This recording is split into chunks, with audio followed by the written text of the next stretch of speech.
4, 3, 2, 1.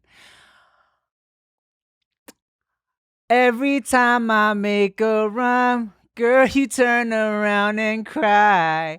I ask myself why, oh why?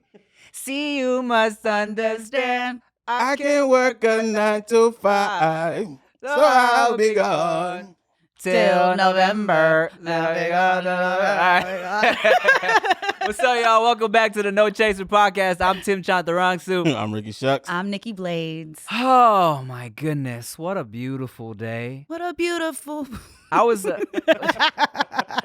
struggling to come up with a song right now, and for some reason, that's what you went with. When you put the pressure on your brain, you never really know. But you're normally like, you are so on it. I mean, I feel, because the thing about it is, like, in my natural life, I feel like I only sing like the same 5 songs back to back to back to back. Okay, which is one of them? One of them is like Tearing Up My Heart, In Sync. Oh. Another one is It's So Funny Running Into You, Dave Hollister. Yeah, you should have named Wyclef songs, but keep going. I was too busy trying to be truthful. Yeah. Okay, so that was 2. Another one is like Hamilton, apparently. Hamilton songs all the time. And the thing about it is, all the songs that be in my head on the regular, we've been through them all already. Yeah. So now I'm like squeezing my brain for whatever I can find. You should have did Friendship. Oh, okay, cool. Friendship. Not too late now. I got this, so I bought this I Love Lucy sweater because, I be up at like 3 a.m. on some bullshit, right? Mm-hmm. And whenever I'm up, I'm like, I love Lucy. yes. I'll be like, I love her. Lucy. Or, man, Back to the Future is such a good movie.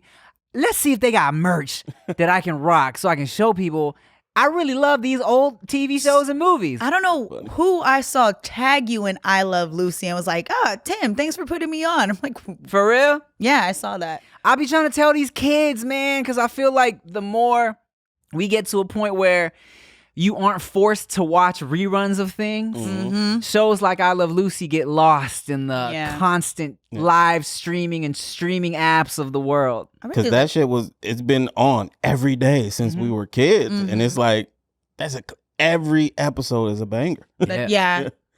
See, it's a whole generation of us that grew up watching the same shit. Yeah. I watched a lot of like the Jeffersons, all the after a certain hour. Those were all the shows that were playing. But now I feel like kids see some shit like that, they're like, I'm not watching this old shit. Yeah. But the beauty of that is somebody can steal all the episodes, redo them, right? And kids are gonna be like, have no thinking they idea. have some amazing new shit. Yeah. Bruh, let me tell you, I'm not gonna lie. There's been a couple of times where I've like trying to write some sketches. I get some writer's block. I'm like, let me watch some In Living Color for some inspiration because none of these kids know about this shit. No, In Living Color was... I used to do that with Key and Peele and then end up just wanting to do the skit that I saw. Like, shit, people might know that I got this. Yeah. I feel like you can get away when you pay homage to it. When you're a little bit like, okay, I'm going to reference it kind of exactly. Shout out to Key and Peele Right, for this. shout them out. It's when you steal it and don't tell them where you got it from is when they get pissy. I named my characters P and Kill. Well, shit, man. Speaking of reruns of some of my favorite shows, this will relate to what I'm about to bring up because, watching The Fresh Prince growing up, watching Hanging with Mr. Cooper, watching some of my favorite black sitcoms, it was always refreshing to see an Asian ass face pop up on occasion, and this guest right here was the only one, and one of the characters in the show on Nickelodeon that I was talking about that you guys didn't know about. You don't have to introduce it like that. Everybody watches Avatar. I just need... Y'all acted like you didn't know. No. Y'all acted like you I never acted like I didn't know. I don't watch it, but I know what it is. Yeah, everybody knows what Avatar is. Okay, I'm just a dork and really, really like that show. Not a dork for like everybody. I mean, but I watched it like to be 3 a dork, times. it would have to be some obscure shit. Like, I cried when Uncle Iroh, you know what I'm saying? Everyone does. I see it on TikTok all the time. Because that's TikTok. This was before TikTok. Oh my goodness. All right, so this man right here has been doing everything from being the only dude on black sitcoms to being fucking Jake Long American Dragon to being Zuko to being Rufio. Make some noise for Dante Basco. I'd say that's one of the better intros somebody got. You gave a real a real you ass did a intro. real ass intro with that one. What's up, bro? Yo, it's good to be here, man. What's going down? Thanks for stopping by. Of course, man. It's all love. It's always, brothers from Paramount. We got to stick together. You know what? Here's what a lot of y'all might not know. As you may know, me and Rick went to Paramount High together. Mm-hmm. If you're not familiar with Paramount, it is Compton adjacent, just north of Long Beach. Mm-hmm. And I didn't know until years later that Dante Basco is also a Paramount High alumni. That would trip me out when I first, of course, when you start doing your songs early, was the Asian song, First Asian Boy? First Asian Boy. And then you referenced me, and then mad people hit me about it, and then there was like Dante 2.0, Dante 2.0. And then when we found out that you went to Paramount, you from our old neighborhood, I was like, it made complete goddamn sense. That is crazy. Yeah, he lives in your old house. He's the most right in Dog Patch. Shout out to Dog Patch. Shout out to Dog Patch. Oh, hilarious. My God. Yeah, I just walk around Dog Patch in a Rufio wig. There you go. I don't know what it was like for you when I was there. There wasn't a lot of Asian cats in Paramount. It was like we Filipinos, so it's like Paramount. Y'all know it's like Mexican Compton. Compton's more black than Mexican. Paramount's more Mexican than black. Paramount High is I do believe it's like 75%, maybe even 80% Mexican. And when we say Mexican, I'm not calling all Latinos Mexican. It's literally Mexicans from actual Mexico. Mexican. Yeah. And when I was going there, it was a handful of Asians. It was maybe Mexican, then black, and then sprinkles of Asian and Pacific Islander. It was some Cambodians. It was all the Cambodians live right there. In Dog Patch, yes. In Dog Patch. You know that we used to call Cambodian village. Explain what Dog Patch is to Nikki and anyone who doesn't know. So I'm not from Dog Patch is a neighborhood, just a small neighborhood, I would say off Rosecrans and Paramount, kind of by the elementary school and stuff like that. And also a gang. It was also a gang. In my day, the two big kind of gangs that ran the city was Dog Patch and Eastside Paramount, ESP. Mm-hmm. I don't know what it was when y'all were and those guys always knew when the next fight was too. It was crazy. Yeah. I mean, they scheduled it. ESP is my joke there.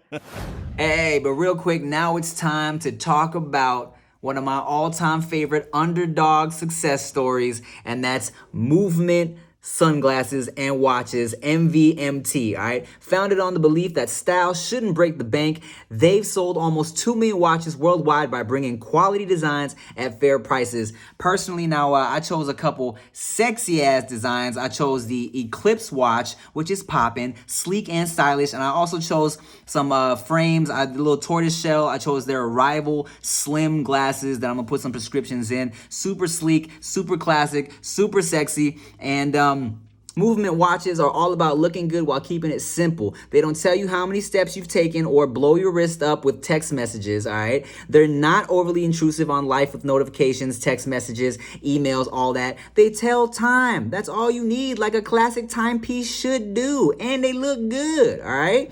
Movement watches start at just $95. You're looking at $400 for the same quality from a traditional brand, all right? These are $95. You save like $300. You could buy 3 pairs of kicks with that money you saved, okay? Movement has sold 2 million watches in over 160 countries. And guess what? Just for y'all, I got a special deal, okay? Get 15% off today with free shipping and free returns by going to mvmt.com/nochaser, okay? Movement's launching new styles on their site all the time. Check out their latest at mvmt.com.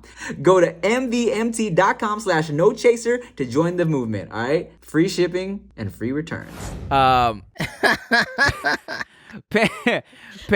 Espanol. I was like, I have no idea what they're talking about. There's alerts. What's that? Cool. Paramount was a very it's cleaned up so much in the past, even 5-6 years. It's hella different now. Yeah, it was definitely a really gang heavy area. You know what I'm saying? Even so much so I feel like 20 years ago, it was probably one of the most gangy cities. Heavy. Wow. Yeah, it was heavy. It was heavy. I mean, we was all, even, being Asian, we was all, went to Compton Indoor. We all was dickied out, had Ben Davis's flannels. All that was There's a wardrobe? That's your wardrobe. If you ain't dressing it like that in the 90s, you wasn't even, you can't even come to school. Yeah, I was definitely one of the only Asian dudes there. When I was going there was an Asian tree. Okay. yeah. In the quad area. Is it where everybody No, it went was off like, to the side. Off to the side, and They weren't allowed in the. No. And I remember being one of my first days there because I'd never been to a new school except for when I went to Paramount, and it was my sophomore year. And I remember like I was going through a whole existential crisis, bruh, because I saw some of your throwback pictures. that wasn't the crisis. That was actually how I dressed. But I like that. yeah, the crisis was that I was used to being class clown and shit at the school where I knew everybody, right? What school was that? This was in Gardena. It's Gardena Valley Christian School. And then so when I switched schools and was going to Paramount, I was all of a sudden not comfortable, so I was feeling shy again. And I was going in my head like, am I really this outgoing person, or was that only because I was comfortable? Ooh. Now that I'm in a new area, am I actually shy? Am I actually not comfortable? Who am I, right?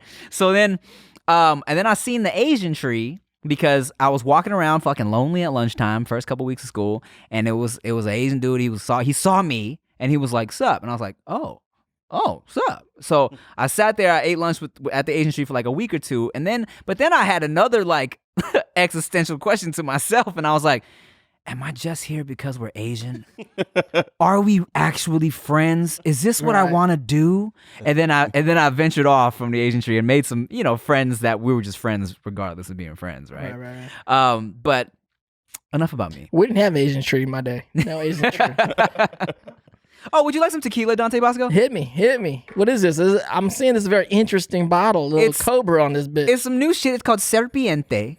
Serpiente. I'm not even sure. Oh, that's a healthy pour. That's good. I thought we were sipping. I'm gonna sip. We are. That looked like Reposado too. It is. Oh no, this isn't the Reposado. I'm a fan usually of the Repo, but this is it's like an aged añejo. Añejo. Yeah. I like that too. Yeah. This shit's kind of hits you a little. Cheers, you guys. Cheers to you, sir. One time for Paramount. One time to Paramount. One time, pour a little out for the homies as well. Paramount. So I wanted to, I love having a conversation with you, bro, because I had to wait for the reaction. I was like, what is he not bad. It's smooth though. Yeah, it's smooth and rough at the same time. Smooth and rough. like a ribbed condom. You said ribbed or ribbed? I thought you said ribbed. I was like, that's not what you want in your life, kids. Well, it feels better. Never mind. Why does this feel so good? Because it's no longer on you, dog. And that's where babies come from. Oh. Okay. So stop buying condoms because they give you babies. Stupid. I remember the first time we met. It was like, I think we were. Where was that at? Behind the scenes.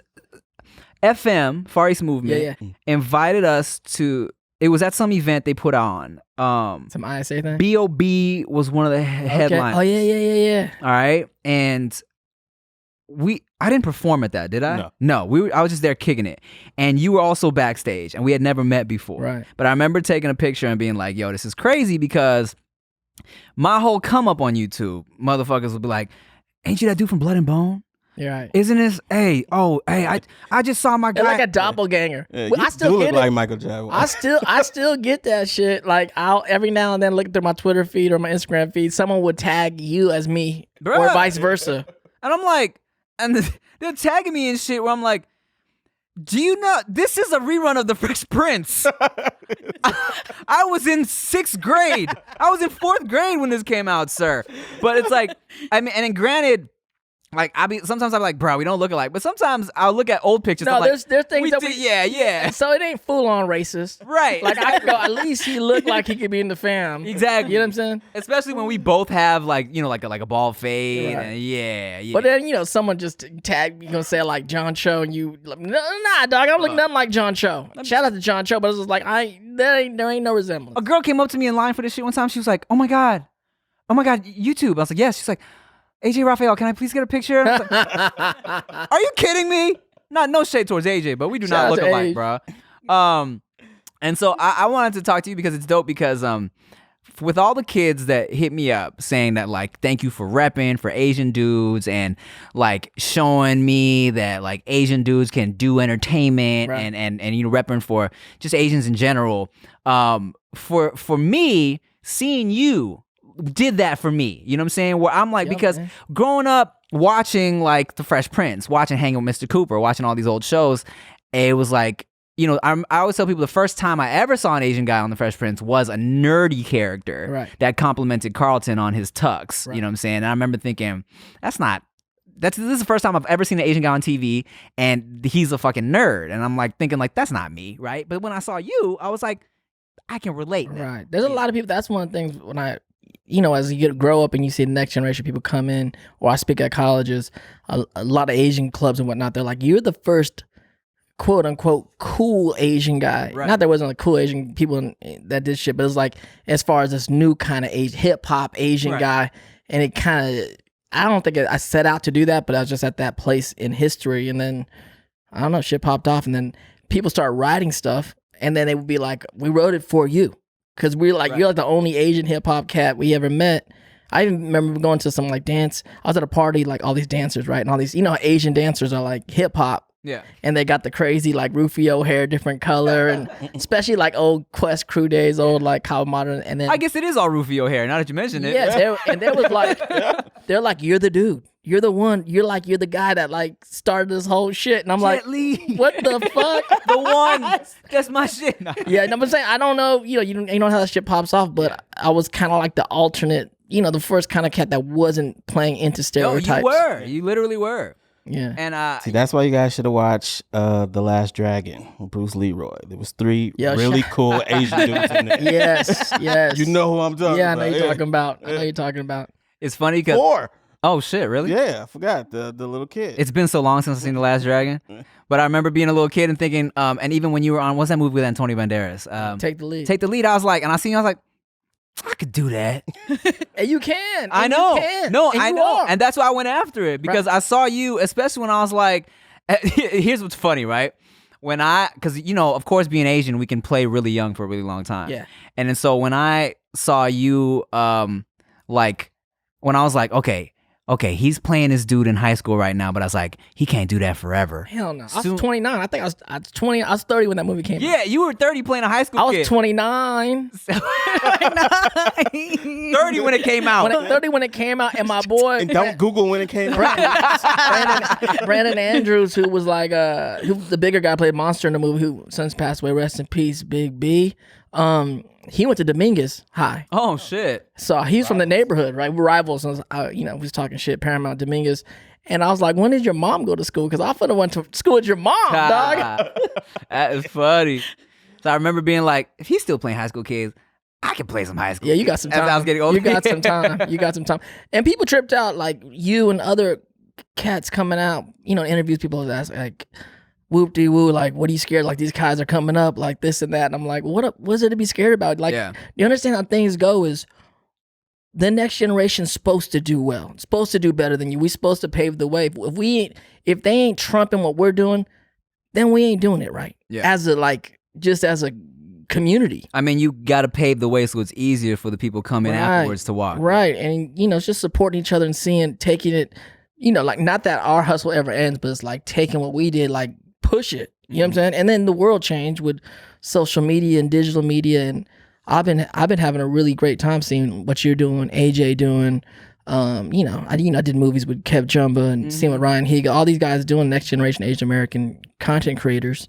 It's been amazing. Asian dudes just started becoming a thing to put in movies. Like, I feel like you were getting cast in shit when, like you said, they were writing specifically for you, or changing. Like in Take the Lead, I was playing Puerto Rican. Right. Like they wrote it. They wrote it for a Puerto Rican. Yeah? They kept it Puerto. I was trying to change. Wait, you were still Puerto Rican? Yeah, I had. What? If you watch the movie, I got Puerto Rican flags on my shit. What? Oh. And so my thing was like, I was like, yo, man. I went to the producers like, hey, the character's name is Miguel Ramos. And Miguel Ramos, you're Filipino. Filipino. I'm like, that's Filipino. I got cousins named Miguel. Like, I got cousins Ramoses. Yeah. And they're like, oh, yeah, that's cool, but you're in New York. And they're like, we want you to be Puerto Rican. Wow. Crazy. Did you speak any Spanish in the movie? I did speak some Spanish. What the fuck? I need to rewatch. I had some Spanish in the movie. And then, fucking Antonio, which I love Antonio. He's a Spaniard. And like Filipino, we're like the Asian Latinos, right? Yeah, y'all, it's in there. It is, yeah. Yeah, because he's like, Filipino, Dante, Filipino, Filipino, Puerto Rican, Mexican, same thing. Oh, I was like, goddamn. Antonio, no. No, not He was like, joke. He was like, we liberated all of you. I was like, Oh, he's like, there's a little bit of me in you. You're welcome. I mean, we know it's a secret, the dirty Spanish secret. Like, we all got raped and pillaged. Right. We didn't want to talk about it, but since you want to bring it up, But the Latino side of us, we perpetuate that shit because I don't care if you Mexican, Filipino, Puerto Rican, like there's someone you'll be saying, what are you? This, Spanish. And but I'm really Spanish. Like, shit. Same thing with Asians. They'll be like, I'm this, and that, but I'm really Chinese. You're like, you ain't Chinese, you're Cambodian. Stop saying that shit. I was trying to tell. We all kind of Chinese if you Asian, but you ain't. We all. I mean, we all got a little bit of Chinese. You got a little Chinese in you, but you can't be like, I'm Cambodian and but really Chinese. Nah. I mean, the same way. When you think about it. I remember thinking like, everyone always thought I was Filipino growing up. You look hella Filipino. Do I on occasion? But I mean, Yeah. but you Thai and Filipino, we Southeast Asian. We close anyway. Yeah. So I'd always be like, these like Filipinos always want to claim every cool Asian as Filipino, man. And We do. We are some claiming they're ass. so welcoming. The Filipino community is like, you're this much? Come over here. If you don't suck. True. You gotta be bad. True. You gotta be dope. I played in the Filipino game. They was like, she's one of us. Right. We take her. If you're not good, we're like, nah. dudes would even come up. I remember I was at a party somewhere and a dude came up to me and was like, hey, man. Hey, Timothy Delgado, Filipino. Exactly. Thank you Delgado. for putting on for us." Delgado, like with the O at the end of the name, the stage name for so many years, you definitely was like, that cat's Filipino. Yeah. I mean, and shout out to all the Filipino fans because they definitely, I think they really helped me early in my like the YouTube years, really, because y'all go so hard for your people. They're gonna ride. We're gonna ride for y'all. Yeah, so when they thought I was Filipino, they was going hard for me. You know what I'm saying? What about the Thais though? You are the Thai dude. I am the only one, Really? pretty much. But I still feel like a lot of people don't even know that I'm Thai. But I think out of all the like Asians, Filipinos ride so hard when they know that someone's Filipino, and then maybe like Koreans after that. Well, Koreans go pretty hard too. Koreans go hard. They run everything. So I was gonna ask you because I got a bunch of questions here from Patreon. We got some exclusive Dante Basco questions that I'm just gonna look up here. that we stored. How's that tequila, by the way? It's good. Actually, it's going a little caramel. Got a little caramel flavor at the end of it. There, it's nice. Are you a drinker? I like to drink. I like to not nothing too crazy, but I drink. Yeah, you just sip on occasion. Sip. I like tequila. I'm a tequila guy most of the time. When's the last time you were in the Philippines, bro? I flew right before the COVID locked us down. I flew in from Asia. I was doing meetings in the Philippines and Vietnam and in Jakarta, Indonesia. So, we've been doing, me and Ron. Hi, I'm Ron. Yeah. I became a partner in this company called The Machine, and we've been producing films. We're trying to tackle a slate. I just finished my film I directed called Fabulous Filipino Brothers that got produced out of the Philippines. Word. Yeah, so I was there handling business there. We had to change our plans up because as soon as we saw Trump was locking down borders, we're like, we're gonna get back today. They gonna make today.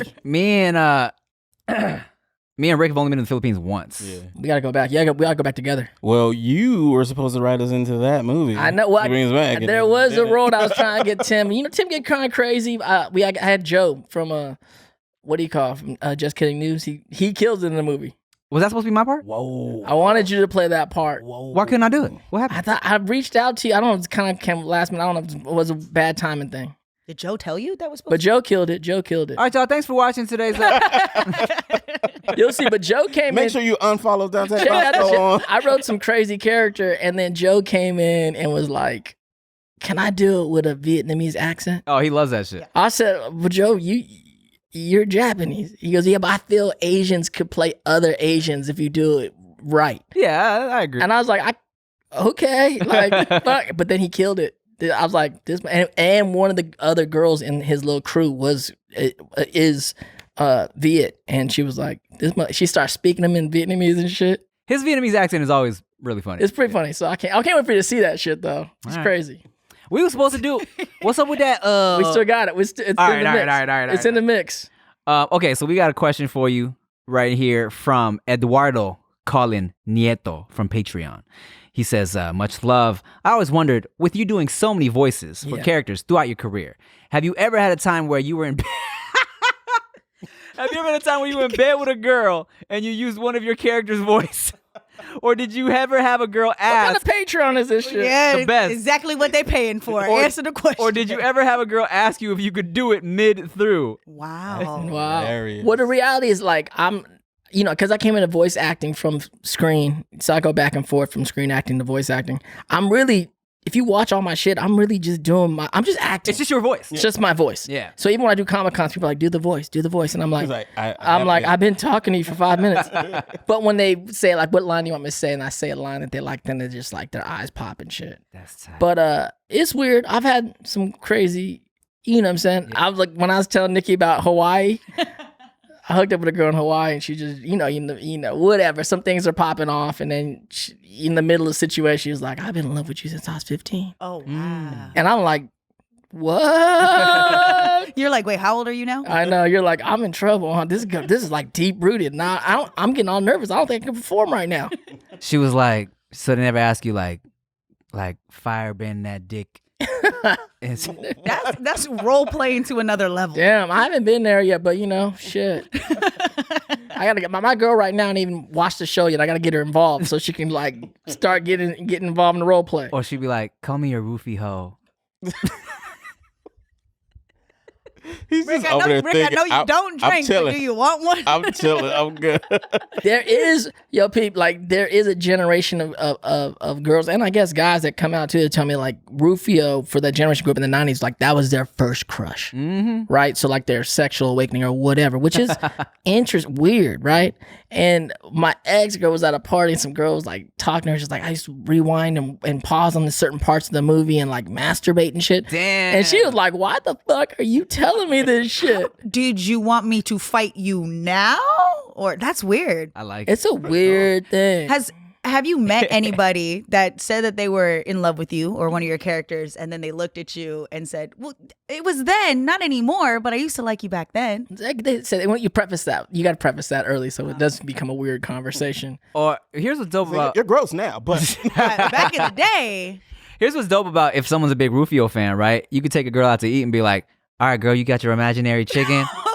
Oh, man. Oh, this is so good. You just got to believe it.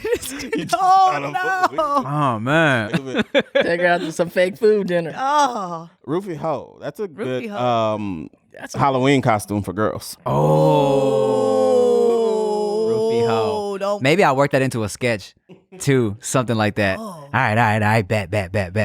Okay, we got another question. Now I got 3 costumes.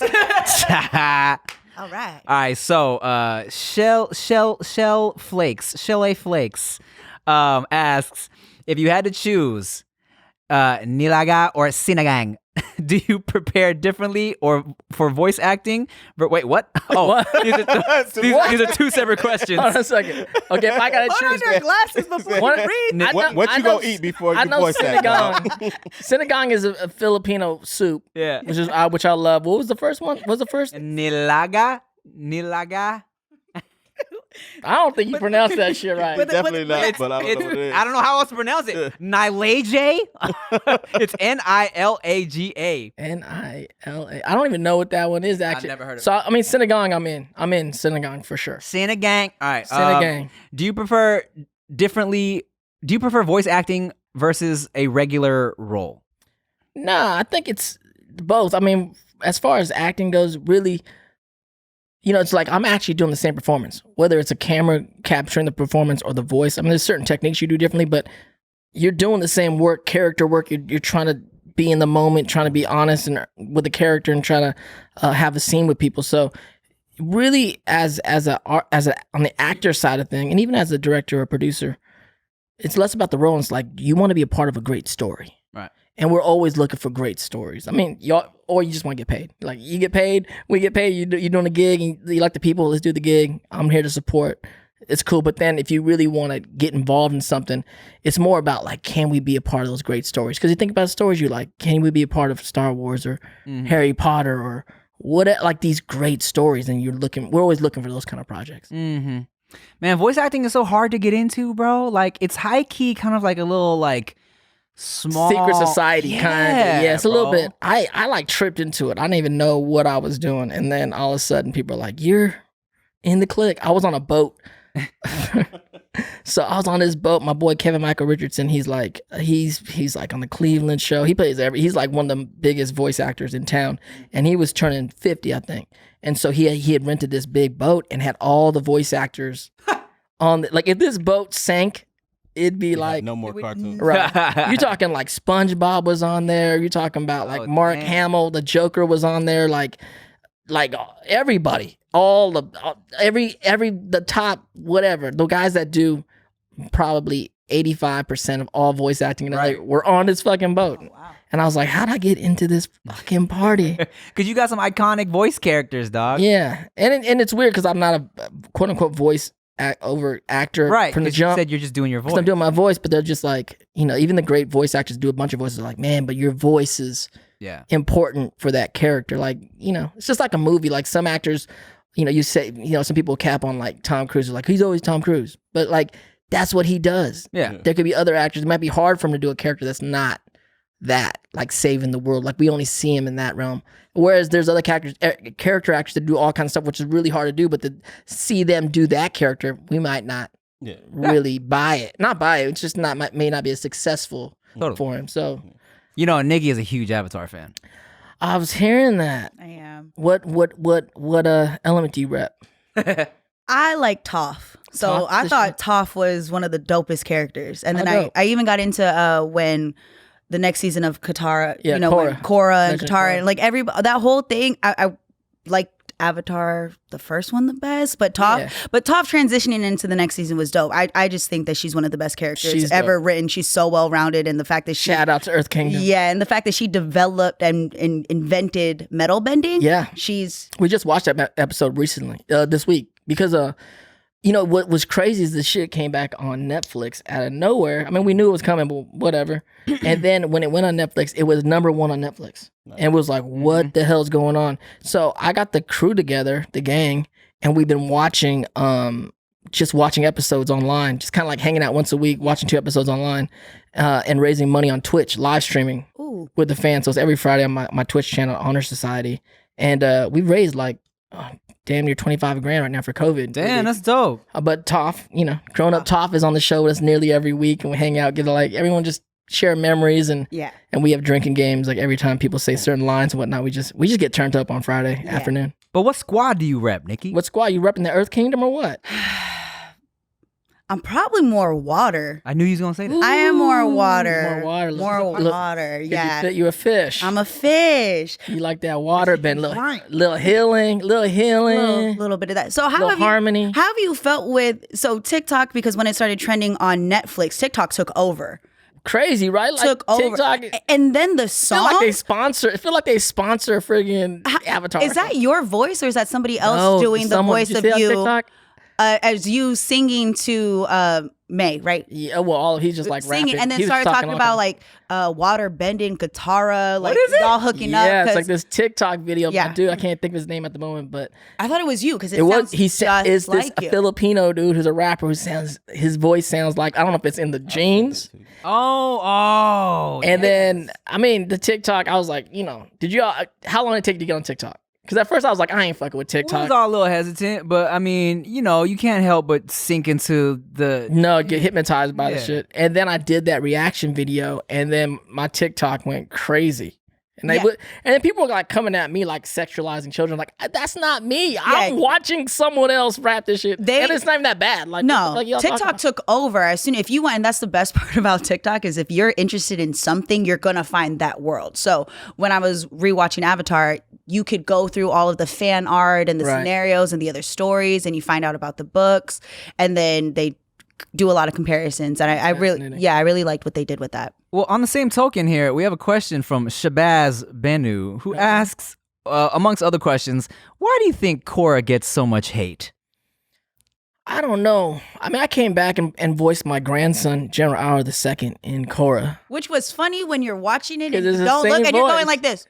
It's the same voice. You just look hella different. Why is he And you're watching sound? like, damn it, Dante, show us some range. Here's the Why range, does like, he sound so well, the thing is, familiar? I was trying to go in there and do some different shit. But if you and they were like a little higher, a little lower, a little bit like, can we get right there? if you're listening to this, close your eyes and you can see all the characters. I was just talking regular. I thought I was gonna do some. No, the same shit. It's the same. All right, It's cool. exactly the But same. they knew because as soon as my voice came out on the new show, like Twitter, the Twitter blew up and and I said like one line like to end the episode, like I'll be there. Right, we're like, oh shit. he's back. But I don't know why it gets a lot of hate. I think people are in love. I think the first one was so perfect in its own way. Aang was just amazing. Yeah. Korra is aggressive and very emotional. But I love Mike and Brian are the creators of the show for like progressing the story. Like they could have easily done like spin-offs of things and stayed in that little world, but they kind of, they ramped up stuff with bloodbending. They ramped up technology in the Bloodbending was world. insane. They tackled crazy issues. Korra ends up being, a lesbian by the end of the show. They did shit that was like, oh yeah, sorry. Thanks a lot. Spoiler alert. There was years ago. No spoilers. This shit's over 10 years old. Let me ask you something. Why do you think the showrunners pulled out of the live action Netflix version? I don't know. I can't speak for them. It does bum me out a little bit because because I really respect them. Look what they did with Avatar and they're really amazing guys and they're very respectful of the culture. And these dudes were training martial arts and Tai Chi. They had the guys coming in, casting. I had a meeting with them. They wanted to get me involved to consult for the show because they wanted to do it right. They wanted to, like you're one of the major voices in the Asian media community. And of course the family of Avatar. And it's like, if we're going to do this, the idea is they had that like, we want you to be involved to make sure we do this right. And I was like, also to help take the blame when it gets all fucked up. Oh man. But so them falling out is a little bit worrisome to me, I ain't gonna lie. But we'll see. I still got faith in Netflix and what they're doing. I feel like a lot of people loved it so much, and then they brought Korra to Netflix because it was originally on Amazon. Yeah. And if you were watching, you were trying to find it, you were struggling because nobody wanted to pay for Amazon Prime, but had to go over there. Then they moved everything to Netflix, and people fell in love with it. Yeah. I was gonna audition for that live action Netflix one, and then I hit my agent. I was like, "What's good with it?" And they were like, "They are exclusively auditioning teenagers for it because they want to keep it like young and." I had that feeling. Because people were asking me about that, and a lot of my friends in the industry. I'm like, I think Stranger Things really changed the game up because when you have real kids doing stuff, you can't fake it. It's a different tone. It's not like Grease. Remember Grease? Yeah, of course. Or even Oldest motherfuckers in the world. I know. When I graduated high school, I thought I was going to be John Travolta in Grease. And you're like, damn, I feel so small. right. Or even like watching like Dawson's Creek. Yeah. How old were they on Saved by the Bell? They were young. Were they young? At first. Because they started in elementary school in a show which I auditioned for called Good Morning Miss Bliss. You auditioned for Good Morning Miss Bliss? Yeah. I was just watching behind the music, behind the whatever, Saved by the Bell on YouTube randomly. And the original version of Saved by the Bell is Good Morning Miss Bliss. Good Morning Miss Bliss. It was the only there was no Slater. There was no Jesse. There was no... I know, I auditioned for Screech. I remember. Holy shit. really? Yeah. That could have took you down a whole other career. A whole different thing. And I know Dustin. I've hung out with that dude over the years. I've been around the industry for 35 years, so there's not within those age ranges I probably auditioned for almost all of it. I mean, that's how actors are. It's like Right. we audition for all that stuff. Or no guys are been there. I mean, literally every Netflix thing that pops up with King Batch in it, I'm like, I auditioned to be in that. Batch is everywhere. He's everywhere, and he's doing great. This dude's everywhere. Yeah, he's killing shit. And shout out to Batch for Batch has never been a dude that like made it and was like too cool. You know what I'm saying? Batch cool is always like cool as hell, and like and going back to what you said about being the only Asian shit. I mean, I talked about this before, but when he hit me up to be in that Drake video, he was like, I saw that recently. That shit was dope. Thank you. And he was like, I needed a diverse crew. And I'm like, well, thanks for thinking me of the token Asian. He's like, well, who else is there really? And I was like, well, yeah, this is right. yeah. You going? It is 2.0. You really taking the torch and keep going with it. You know what I'm saying? I should have just called myself Timothy Bosco No, Batch, I'm really impressed with you guys because I saw you guys, include you and Batch, like early in the game, like Maker Days parties and whatnot. Oh shit! And seeing y'all progress because none of us knew what's going on. You have an inkling what's going on. We've always had conversations about social media and digital media, where shit's going. Yeah. And you guys are the generation that are creating it as it goes. Yeah. Which is crazy. And now there's new guys. You guys are like the vets. Like I was talking to AJ too. Like y'all are the vets. And like now there's a whole new group of TikTokers and a whole new thing coming up. I look at the TikToks, I'm like, these fucking kids, man. They don't know what they're doing. They don't know they're going to have to learn other and platforms. It's scaling very so soon. much quicker. It's wild. It's crazy. You know what's always funny? What cracks me up is every once in a while you'll see Viners tweeting about like, man, back when we started and Right. And we're on Vine right now. It's like, bro, the you're Vine 23. House, the Vine joint was right here. Vine Street. The Vine. Oh, yeah. What was that? Yeah, Where they all used to live. Yeah, 1600 Vine. Yeah, man. So you're on Twitch, you said, right? Yeah, I'm on IG and Twitch and I'm on everything. How are you liking being on another platform, like a streaming platform, and doing what you're doing? As far as Twitch was, I don't know, you keep diversifying. One of my guys in my clique, Justin, he's like a real gamer, and he's like, you got to come and do Twitch stuff. And then I was like, then I'm doing some project with another friend of mine, Brett Claywell, who got me into gaming and was doing production for Twitch early in the game. And just little by little, just kind of like, I'm down, I'm game for that. Check things out. We started pitching shows about video games, and so little by little, it's another avenue you kind of get into. I like the live streaming place, because it's really a unique engagement in real time. It's also great for the workflow because there's no editing, which, as content creators like that, that's the biggest, diverging you from doing more YouTube videos is the hours and hours of editing time, which once you get the right editor or you have that time to do, it's real dope. But it's great to do Twitch and be like, we did the stream. We're out. Let me ask you: Are you like really like if you go to the Philippines? Are you like Michael Jackson out there? Nah. I'm like I'm like the Phil Lamb, like the Filipino American. I'm like I got like that respect from the community as like you're the only Filipino that really made it happen in Hollywood, right? Which is cool. And there's a lot of people that are fans out there of Avatar and other things.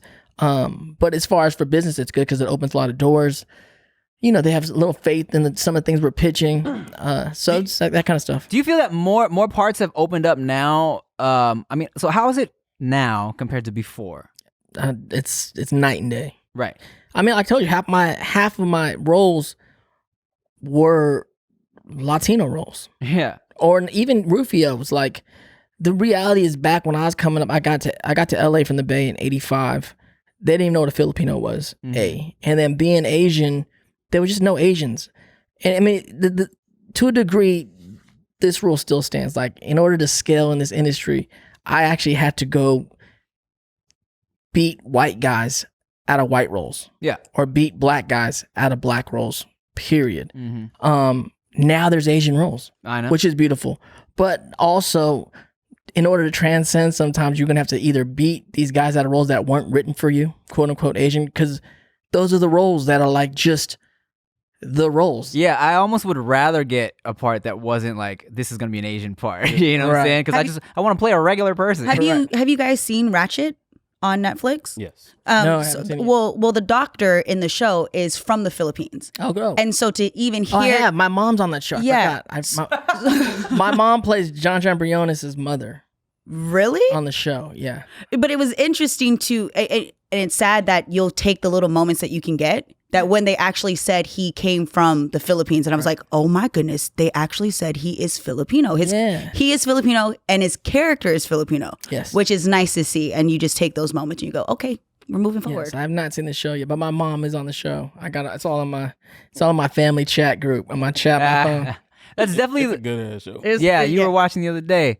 That's the beauty of now, the push for diversity. It's like, I'm definitely not mad at the fact that, like, my agent told me, she's like, hey man, now's a good time. Everyone wants to be diverse. She just sent me, she's like, hey, audition for this part. And the character's name was El Perro. And I'm like, I feel like this isn't. I feel like this is no. probably Latino. Think about this. Not me. I remember going in for like I was like the first dude they saw for Drumline. I'm there with the directors and producers. I walk in. I had just read the script the night before. I'm like, hey, you got this character going to a black college? Yes, for the Nick Cannon character. For the Nick Cannon character? Yes, and I'm like, because I mean, I'm known throughout the black community. And like, you're dope. Like, you're dope. And like, I don't know what you guys are doing. Did you know that I'm not black? Like, I mean, it would have been a whole different movie. There's a lot of things you could change. You can't change the character. Yes, you are. Yeah, but there's things like that happen. But the reality for you now, Tim, is like, we're at the highest profile as Asians in America as far as like pop culture and media goes. We're at the highest profile we've ever been in America since the history of America. Since ever, yeah. Since ever. Like, we are, I mean, it just happened too within the last 5 years. Nah, I know. And so that's great for you, for me, for all of us. It's great for us. And it's great that the things the generations, my generation, even generation before us have done to kind of get us here. But the reality is like, we got to keep going, and take notes from the African American community, take notes from the Latino community, and we've been in so many meetings within the Asian community talking about this. Going, look, man, I was around when the Latin explosion happened in quote unquote Hollywood, and the stars are going to happen. There's J-Lo's are going to be there. There's going to be Mark Anthony's. There's going to be Ricky Martin's, but the reality is, the George Lopez show is going to get canceled. Fresh Off the Boat got canceled. Right. If we don't control what we're doing, I mean, if you look at what Latino American like media is not any. I mean, Asians kind of surpassed in the moment right now, whereas African American, they kind of created their own thing going on, have control of a lot of stuff, and we got to take notes of both sides and support each other as communities. Like there's no Asian ET. Yeah, and we kind of need to, right? Asian ET. There's no Latino ET. There's Telemundo, but it's not really. But that's not and Univision. Univision, but Univision there is. I remember one time, man, I texted you because I randomly was in my car and I was thinking, I was like, and I texted him and I was like, bro, you made out with Ashley Banks. Yeah. Tim would send us a random text every now and then, like, yo, how was it, bruh, to have a makeout scene with Tatiana Ali? Oh my god, that was dope. Shout out to Tatiana. And yeah, because I played her boyfriend on Fresh Prince, and then she played my girlfriend in Faking the Funk. Yeah. And it was. I mean, dope. I mean, Ta. And you gotta understand, like at that time, that was our generation of young Hollywood, right? So we all partied together. We all went to clubs together. Underage. At that time, she was dating an actor named Jonathan Brandis, who passed away. And he was, a lot of people know him from like Ladybugs, or like, he was like a 90s pop, pop, whatever, Tiger Beat. And he's a good friend. So, but we ran the clique, like our generation of like young Hollywood, like picture this, like Tatiana and, but like Leo DiCaprio and Toby, and that clique was a part of it. And like all the kids from like, a lot of kids like Mario Lopez, and like we all kind of ran it all in the same circles and went to these clubs. Not everybody's 21. There were certain clubs that would like let us in, right? And we all kind of partied together. And so when we worked together, I remember we were at Bar One when I did her show. She like tapped me on the shoulder at the club, and I don't think none of us was 21. She was like, "You're playing my boyfriend next week," and I'm like, "Oh, cool." And by the time we were doing the movie, we were pretty good friends. And you was like, Yogi, I don't think they're like that. Although when we did Faking the Funk and I did the kissing scene, and me and Brandis are boys, we partied so many nights together. But he's a Scorpio. He a little crazy. He was like, he showed up. He wasn't on the set at all. But the day I had to kiss her, all of a sudden, he behind the monitor, watching and shit, being that's like real serious. Hilarious. We did the makeout scene, and he was like, "Dante, did you use your tongue?" I was like, "Damn, Brandis." You owe me one. You owe me one. That's dope. Wait, so let me ask you real quick, just out of curiosity, when you auditioned, so did you have to audition for that random ass Fresh Prince episode? That one, I don't think I auditioned for, because I don't know if I remember if I did or not, because I was doing Hang 'em Miss Cooper, and it was the same producers, and so they kind of like brought me on to do that. Sometimes I think that happens, especially when the same producers happen. Right. I remember when I was on Moesha, because I did Moesha for like a season, when she went to the white school, and I was like, well, me and Usher were like, he was like the black dude and I was the Asian dude, like the hip dudes at the white school. Yeah. I auditioned for one of the white characters, and when I walked in, I was like, "Do you want me to do it as it was written, or do you?" And I was just like, you want me to just do it like Dante style? And they was cracking up, the producers, and they was like, oh, well, do it Dante style, right? And then I did me. And then they said, let's try it the regular way. And I did the regular way. Then they ended up giving it to a white guy. And I was like, okay. And then they were like, hold up, we wrote a character for you. Oh, word. Named Marco. That's amazing. And then Marco had his catch line like, yo, we gonna rock this Marco style. Like they literally. Oh, because of what you said. Yeah, they literally wrote me into the show. And so start doing that. Well, that is. Y'all want me to do this Dante style? No, I mean you. Marco style. The thing is, you are doing it your style, and that's what the uniqueness of you and what's going on. And when I talk to young artists, especially young actors, it's like the deal is whether you're white, black, Asian, Latino, other, like you're not supposed to make it in this town. You're just not. Like the reality is, you would 10 million to one shot. Period. So don't sweat the game. Like just go and do your thing. But the reality is, if you got that courage to actually show yourself. That's your only shot. That's your only shot. That you don't even get a lottery ticket until we can see who you actually are. And that's what you kind of been able to do in the industry and create. And that's how you create branding of you and not some bullshit that you did, you know? That's beautiful, bro. Yeah. What are you working on now? I mean, I've been jumping to the other side of the camera. So I just directed my first film called Fabulous Filipino Brothers, which I co-wrote with my brother Darian, and we shot in the Bay Area, Pittsburgh, California, where I'm from, and Manila. And so we've been heavy in on that. And then just so many things. I'm like producing, writing. I just wrote some new poems for a compilation coming out. I wrote my own memoirs book, From Rufio to Zuko.